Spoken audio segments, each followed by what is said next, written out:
नमस्कार विद्यार्थियों। आज का हमारा विषय है एकता, जो कि सल्तनत काल में लागू की गई थी। यह एक ऐसी व्यवस्था थी जो सैनिक व असैनिक अधिकारियों को उस क्षेत्र के प्रशासन के संचालन के लिए दी जाती थी। एकता का शाब्दिक अर्थ होता है हस्तांतरणीय लगान अधिन्यास, जिसे इंग्लिश में बोलते हैं ट्रांसफरेबल रेवेन्यू ट्रस्ट। एकता का सर्वप्रथम उल्लेख निजामुल मुल्क तुसी द्वारा रचित सियासतनामा में किया गया है।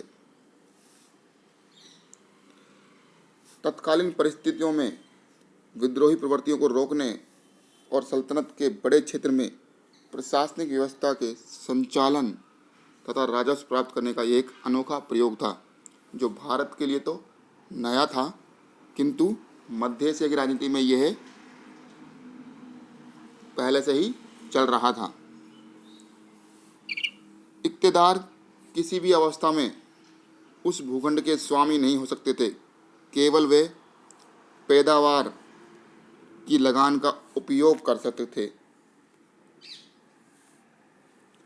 सियासतनामा के अनुसार इक्तेदार को किसी क्षेत्र में 3 वर्ष तक ही सीमित रखना चाहिए, उसके बाद उसका स्थानांतरण कर दिया जाना चाहिए। इस व्यवस्था में उस क्षेत्र के प्रशासनिक खर्च और सैनिक खर्च के बाद जो राजस्व बचता था उसे केंद्रीय राजकोष में जमा कराना होता था। इस अतिरिक्त राजस्व को फवाजिल कहते थे। जो बड़े इक़्तिदार होते थे उन्हें मुक्ता, वली या मलिक भी कहा जाता था। यह एक एकता व्यवस्था सल्तनत काल में अलग अलग सुल्तानों के आने के समय परिवर्तित होती रही है। भारत में सर्वप्रथम मोहम्मद गौरी ने एकता बांटी थी। उसने ऐबक को झांसी का इक़्तिदार बनाया था, लेकिन एकता व्यवस्था को व्यवस्थित करने का श्रेय इल्तुतमिश को दिया जाता है। बलबन के समय इसमें परिवर्तन प्रारंभ होते हैं।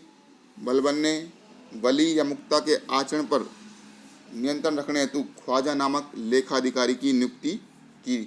बलबन ने इसमें 2 परिवर्तन किए थे। पहला, वली और मुक्ता के आचरण पर नियंत्रण रखने हेतु ख्वाजा नामक लेखाधिकारी की नियुक्ति की, और दूसरा परिवर्तन यह किया कि जिस इक़्तिदार की मृत्यु हो जाती थी और उसका पुत्र सैनिक सेवा में योगदान नहीं दे रहा तो उसकी एकता वापस ले ली जाती थी।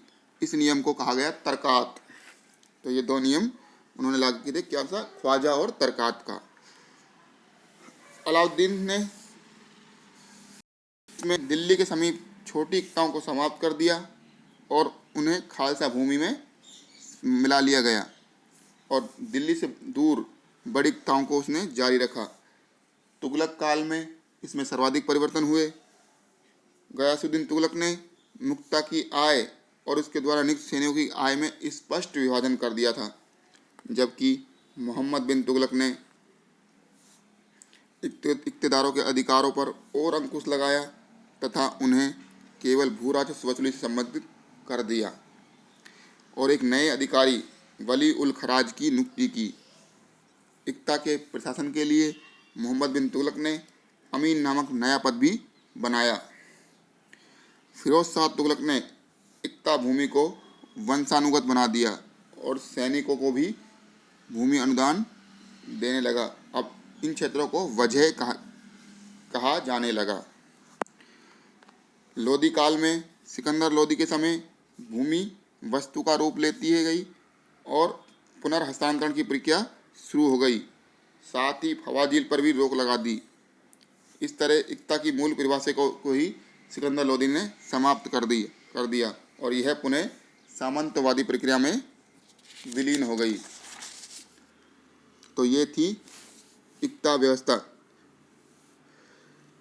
एकता के पर्याय के रूप में विलायत शब्द का प्रयोग भी इतिहासकार करते हैं।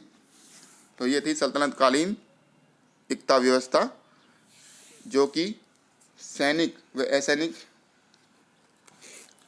अधिकारियों को दी जाती थी उसके प्रशासनिक संचालन के लिए। ये काफ़ी हद तक सल्तनत काल में सफल भी रही ये व्यवस्था। धन्यवाद विद्यार्थियों।